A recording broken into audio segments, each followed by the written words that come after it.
Hi friends, welcome back to my channel cooking with Ramya.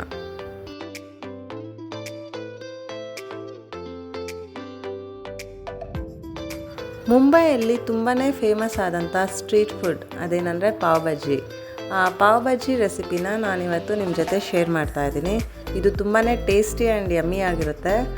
So ಇದಕ್ಕೆ ಬೇಕಾಗಿರೋ ingredients ಅಂದರೆ 3 ಬೇಯಿಸಿರೋ ಆಲೂಗಡ್ಡೆ, 2 ಆನಿಯನ್ ಸಣ್ಣದಾಗಿ ಹೆಚ್ಕೊಂಡಿದ್ದೀನಿ, ಹಾಗೆ 2 ಟೊಮೆಟೊ, ಅದು ಕೂಡ ಸಣ್ಣದಾಗಿ ಹೆಚ್ಕೋಬೇಕು, ಸ್ವಲ್ಪ ಬಟಾಣಿ, ಹಾಗೆ ಕ್ಯಾಪ್ಸಿಕಮ್ ಒಂದು ಅರ್ಧದಷ್ಟು, 1 ಸ್ಪೂನ್ ಜಿಂಜರ್ ಗಾರ್ಲಿಕ್ ಪೇಸ್ಟ್, ಹಾಗೆ ಸ್ವಲ್ಪ ಕೊತ್ತಂಬರಿ ಸೊಪ್ಪು, ರೆಡ್ ಚಿಲ್ಲಿ ಪೌಡರ್ 1 ಸ್ಪೂನ್, ಮತ್ತು ಪಾವ್ ಬಜ್ಜಿ ಮಸಾಲ 1 ಸ್ಪೂನ್, ಹಾಗೆ ರುಚಿಗೆ ತಕ್ಕಷ್ಟು ಉಪ್ಪು, ಮತ್ತು 2 ಸ್ಪೂನಷ್ಟು ಬಟರ್ ತೊಗೊಂಡಿದ್ದೀನಿ, ಅರಿಶಿಣ ಸ್ವಲ್ಪ, ಕಸೂರಿ ಮೇಥಿ 1 ಸ್ಪೂನ್, ಅರ್ಧ ಸ್ಪೂನ್ ಜೀರಿಗೆ, ಅರ್ಧ ನಿಂಬೆಹಣ್ಣು. ಈಗ ಮಾಡೋ ಪ್ರೊಸೀಜರ್ ನೋಡ್ಕೊಳ್ಳೋಣ. ಮೊದಲಿಗೆ ಒಂದು ಪಾತ್ರೆ ಬಿಸಿ ಇಟ್ಕೊಂಡು 1 ಸ್ಪೂನಷ್ಟು ಬಟರ್ ಹಾಕ್ಕೋಬೇಕು. ಅದಕ್ಕೆ ನೀವು ಬಟರ್ ಬದಲು ತುಪ್ಪ ಅಥವಾ ಎಣ್ಣೆ ಏನು ಬೇಕಾದ್ರೂ ಯೂಸ್ ಮಾಡ್ಬೋದು. ಬಟರ್ ಹಾಕೋದ್ರಿಂದ ಟೇಸ್ಟ್ ಸ್ವಲ್ಪ ತುಂಬ ಚೆನ್ನಾಗಿ ಬರುತ್ತೆ, ಆದ್ದರಿಂದ ನಾನು ಬಟರ್ ಉಪಯೋಗಿಸ್ತಾ ಇದ್ದೀನಿ. ನೋಡ್ತಾ ಇರ್ಬೋದು ಬಟರ್ ಕರಗ್ತಾ ಇದೆ. ಸೊ ಬಟರ್ ಕರಗಿದ ನಂತರ ನಾವು ಇದಕ್ಕೆ ಜೀರಿಗೆ ಆ್ಯಡ್ ಮಾಡ್ಕೋಬೇಕು.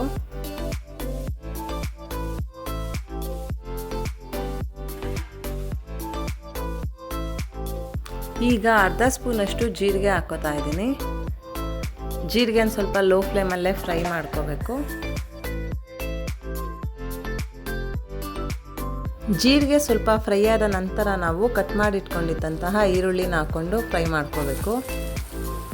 ಈರುಳ್ಳಿನ ನಾವು ಸ್ವಲ್ಪ ಮೀಡಿಯಮ್ ಫ್ಲೇಮಲ್ಲಿ ಇಟ್ಕೊಂಡು 1-2 ಸಲ ಫ್ರೈ ಮಾಡಿಕೊಂಡು ನೆಕ್ಸ್ಟ್ ನಾವು ಟೊಮೆಟೊನ ಆ್ಯಡ್ ಮಾಡ್ಕೋಬೇಕು. ನೋಡಿ, ನಾನಿಲ್ಲಿ 2 ಆ್ಯಪಲ್ ಟೊಮೆಟೊ ತೊಗೊಂಡಿದ್ದೀನಿ. ಆ್ಯಪಲ್ ಟೊಮೆಟೊ ಟೇಸ್ಟ್ ಚೆನ್ನಾಗಿ ಬರುತ್ತೆ. ನೀವು ನಾಟಿ ಟೊಮೆಟೊ ಕೂಡ ತೊಗೋಬೋದು. 1/4 ಕಪ್ ಆಗುವಷ್ಟು ಹಸಿ ಬಟಾಣಿ ತೊಗೊಂಡಿದ್ದೀನಿ. ಸಣ್ಣಗೆ ಕಟ್ ಮಾಡ್ಕೊಂಡಿರೋ ಅಂಥ ಅರ್ಧ ಕ್ಯಾಪ್ಸಿಕಮ್ನ ಕೂಡ ಆ್ಯಡ್ ಮಾಡ್ತಾಯಿದ್ದೀನಿ. ಈಗ ಎಲ್ಲ ತರಕಾರಿನೂ ಲೋ ಫ್ಲೇಮಲ್ಲೇ ಇಟ್ಕೊಂಡು ಒಂದು ಸರಿ ಫ್ರೈ ಮಾಡ್ಕೊಳ್ಳೋಣ.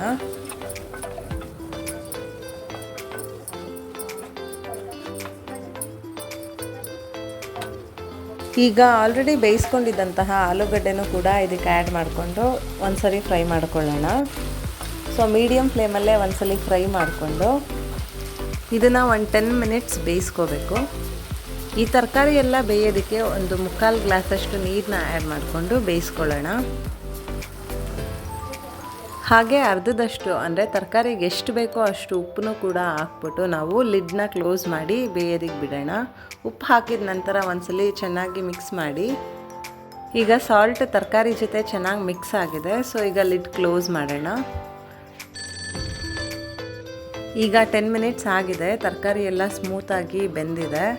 ಸೊ ಇದನ್ನು ಚೆನ್ನಾಗಿ ಮ್ಯಾಶ್ ಮಾಡ್ಕೊಳ್ಳೋಣ, ಮ್ಯಾಶರ್ನ ಯೂಸ್ ಮಾಡಿಕೊಂಡು.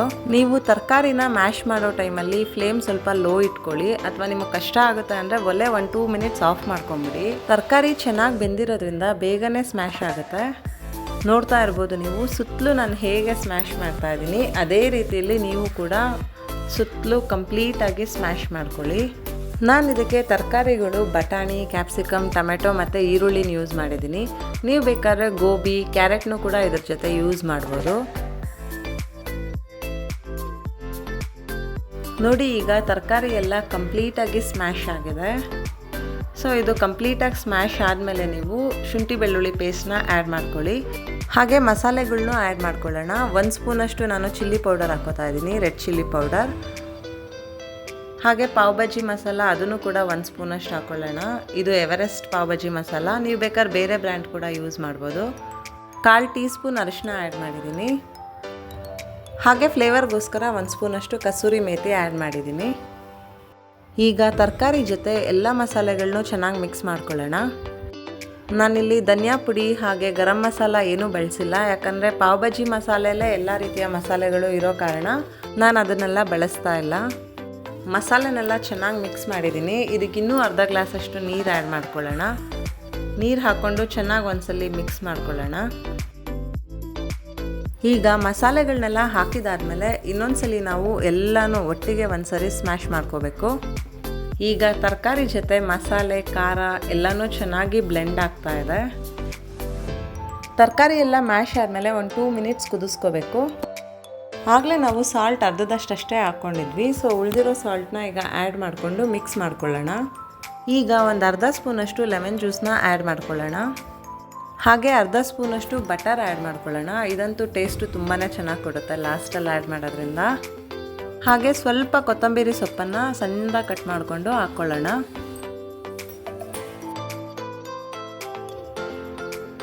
ಈಗ ಕೊತ್ತಂಬರಿ ಸೊಪ್ಪನ್ನ ಒಂದ್ಸಲಿ ಚೆನ್ನಾಗಿ ಮಿಕ್ಸ್ ಮಾಡ್ಕೊಳ್ಳೋಣ. ಕೊತ್ತಂಬರಿ ಸೊಪ್ಪು ಆ್ಯಡ್ ಮಾಡೋ ಟೈಮಲ್ಲಿ ಗ್ಯಾಸ್ ಲೋ ಫ್ಲೇಮಲ್ಲೇ ಇರಬೇಕು. ಕನ್ಸಿಸ್ಟೆನ್ಸಿ ನೋಡ್ತಾ ಇರ್ಬೋದು, ಪರ್ಫೆಕ್ಟಾಗಿ ಬಂದಿದೆ ನೋಡಿ. ಈಗ ಪಾವ್ ಬಜ್ಜಿಗೆ ಬೇಕಾಗಿರೋ ಅಂಥ ಬಾಜಿ ರೆಡಿ ಆಗಿದೆ. ಸೊ ಫೈನಲಾಗಿ ಇನ್ನೊಂದ್ಸಲಿ ಸ್ವಲ್ಪ ಕೊತ್ತಂಬರಿ ಸೊಪ್ಪನ್ನ ಆ್ಯಡ್ ಮಾಡ್ಕೊಳ್ಳೋಣ.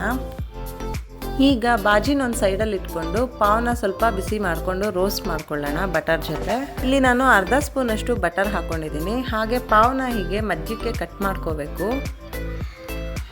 ಹೀಗೆ ಕಟ್ ಮಾಡಿಕೊಂಡ ನಂತರ ನಾವು ಬಟರಲ್ಲಿ ಲೋ ಫ್ಲೇಮಲ್ಲಿ ಸ್ವಲ್ಪ ರೋಸ್ಟ್ ಮಾಡ್ಕೋಬೇಕು ನೋಡಿ. ಚೆನ್ನಾಗಿ ರೋಸ್ಟ್ ಆಗಲಿ ಅನ್ನೋ ಕಾರಣಕ್ಕೆ ಸುತ್ತಲೂ ನಾನು ಇನ್ನೂ ಸ್ವಲ್ಪ ಬಟರ್ ಹಾಕ್ಕೊಂಡು ರೋಸ್ಟ್ ಮಾಡ್ಕೋತಾ ಇದ್ದೀನಿ.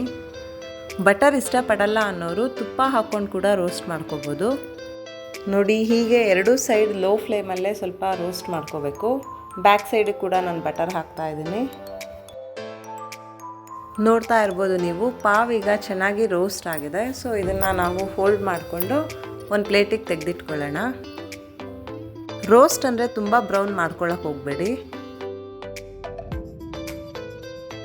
ನೋಡಿ. ಈಗ ಪಾವ್ ಜೊತೆ ನಾನು ಬಾಜಿನ ಸರ್ವ್ ಮಾಡ್ತಾ ಇದ್ದೀನಿ. ಕನ್ಸಿಸ್ಟೆನ್ಸಿ ಅಂತೂ ಪರ್ಫೆಕ್ಟಾಗಿ ಬಂದಿದೆ. ಈವನ್ ಕಲರ್ ಕೂಡ ಚೆನ್ನಾಗಿದೆ. ಕೆಲವರು ಬಾಜಿಗೆ ರೆಡ್ ಕಲರ್ ಬರಲಿ ಅಂತ ಫುಡ್ ಕಲರ್ ಯೂಸ್ ಮಾಡ್ತಾರೆ, ಬಟ್ ನಾನೇನು ಯೂಸ್ ಮಾಡಿಲ್ಲ. ನೀವು ಕೂಡ ಆದಷ್ಟು ಫುಡ್ ಕಲರ್ನೆಲ್ಲ ಅವಾಯ್ಡ್ ಮಾಡಿ, ಹೆಲ್ತಿಗೆ ಒಳ್ಳೆಯದಲ್ಲ. ನಿಮಗೆ ಹಾಗೂ ಕಲರ್ ಬೇಕು ಅಂದರೆ ಕಾಶ್ಮೀರ್ ಚಿಲ್ಲಿ ಪೌಡರ್ನ ಯೂಸ್ ಮಾಡಿ, ಅದು ಸ್ವಲ್ಪ ರೆಡ್ ಕಲರ್ ಬರುತ್ತೆ. ಲಾಸ್ಟಲ್ಲಿ ನಾನು ಇನ್ನೂ ಸ್ವಲ್ಪ ಬಟರ್ನ ಹಾಕ್ಕೊಂಡು ಹಾಗೆ ಕೊತ್ತಂಬರಿ ಸೊಪ್ಪನ್ನು ಕೂಡ ಆ್ಯಡ್ ಮಾಡ್ಕೋತಾ ಇದ್ದೀನಿ. ಇದು ಟೇಸ್ಟ್ನ ಚೆನ್ನಾಗಿ ಕೊಡುತ್ತೆ. ಹಾಗೆ ಪಾವ್ ಬಜ್ಜಿ ತಿನ್ನೋ ಟೈಮಲ್ಲಿ ಮೇಲ್ಗಡೆ ಸ್ವಲ್ಪ ಲೆಮನ್ ಜ್ಯೂಸನ್ನ ಹಾಕ್ಕೊಂಡ್ರೆ ಟೇಸ್ಟ್ ಇನ್ನೂ ಚೆನ್ನಾಗಿ ಬರುತ್ತೆ. ಬೇಕಂದರೆ ನೀವು ಈರುಳ್ಳಿ ಮತ್ತು ಸೇವನ್ನ ಕೂಡ ಮೇಲೆ ಹಾಕೋಬೋದು. ಈಗ ಬಿಸಿಯಾದಂಥ ಹಾಗೂ ರುಚಿಕರವಾದಂಥ ಪಾವ್ ಬಜ್ಜಿ ರೆಡಿಯಾಗಿದೆ. ಇದನ್ನು ಮಕ್ಕಳಿಂದ ಹಿಡಿದು ದೊಡ್ಡೋರ್ವರೆಗೂ ಎಲ್ಲರೂ ಇಷ್ಟಪಡ್ತಾರೆ.